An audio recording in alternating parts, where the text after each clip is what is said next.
Hi everyone, in today's video we're going to have a look at the sweep command, which you can find under create and you can find it here. Now before we get started, there's a few little things we've got to do to set up. So I'm going to start sketch, and it doesn't matter for now what plane I'm going to pick, but I'm going to pick this front plane here. I'm going to create a couple of different paths. Now you can use a few different things for paths, so I'm going to just create one straight line like that. I'm also going to create one that a little bit different so you can see the different effects that it will have. You could also use spline like that, and then we could, just to show you another one, is let's just do an arc as well. So like that. So we've got 4 different paths.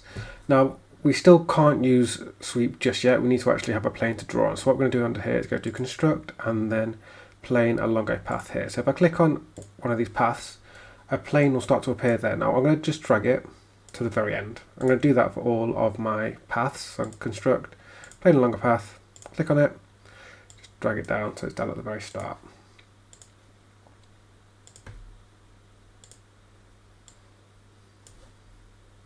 And last one.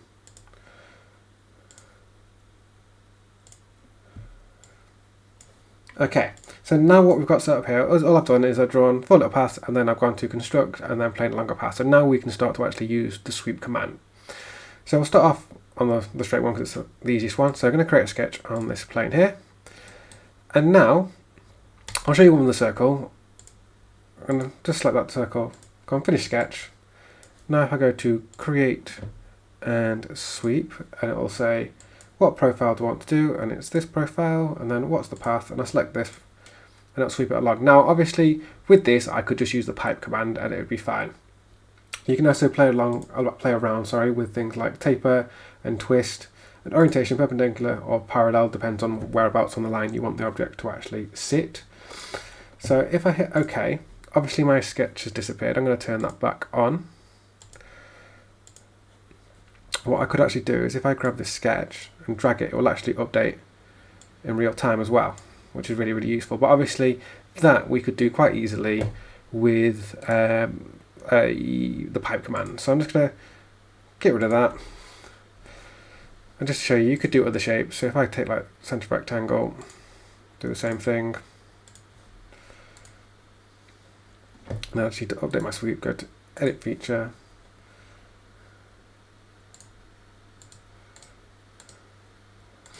Okay, let's just delete that one.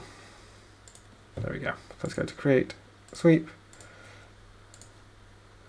like that. So same thing, but obviously the pipe command won't let you do squares.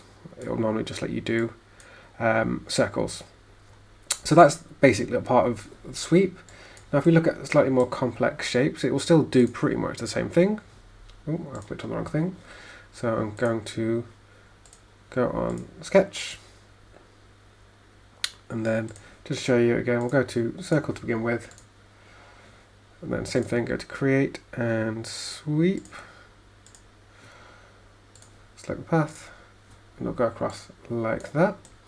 So just have a play around so you can see if I go parallel, it won't work all the time because what it's trying to do is make sure that your object is perfectly parallel on both sides of the sketch, and because it can't do that on all those, it kind of avoids the bit it can't do. If I go on perpendicular, it's fine. If I hit OK, now there is a limit, so I'm going to turn that sketch back on. So again, I'm going to make that a bit bigger. What you'll find, there'll be a certain point where it won't work anymore. So if you see there, it's still updating. If I keep dragging, once I get to a certain point,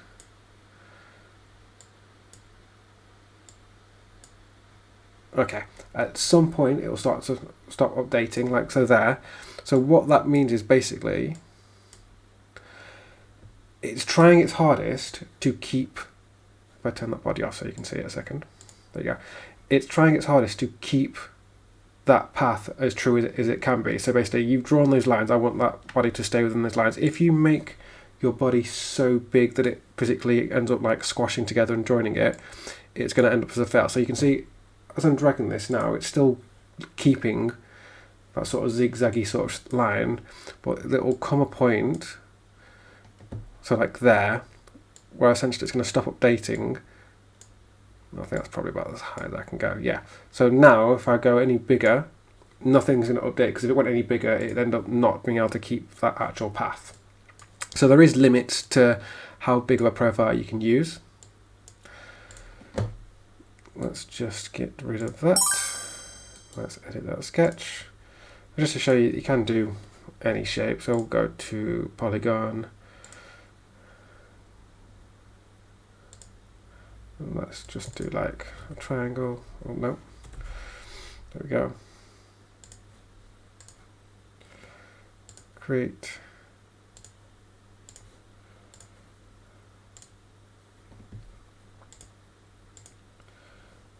And that's joining that top body. Let's turn that body off. We're in bodies. There we go. So you see, you can do pretty much any shape and it will work quite well. So let's just have a look at the other plane as well. So the same exact thing. But we'll just go through them just to show you. And let's do a polygon again. And let's do a bit of a more. Let's do like a 6-sided one. Create, sweep, path. So you can create some quite complex shapes very, very quickly. That would otherwise be quite difficult to do. Obviously, once you've done that, you can then obviously fill it and chamfer and edit shapes after they're done as well. But it's a very, very good way of just making pretty complex shapes quite easily. I'm going to create and sweep, select your path, like that. So nice and simple, sweep command, a little bit of setup to do. So if we just turn all the bodies off. So first thing we did obviously was, let's keep those. Create our path for it to go along, then go to construct and plane a longer path for our planes to appear. And then, was it this sketch? Yes, so then what we then did was create a sketch on those planes and then just go to create and sweep and then select your profile, select your path. It works like that. So pretty easy, very, very powerful. Hopefully you found that useful. Any questions, either leave a comment at the bottom or email me at designwithsimon@outlook.com.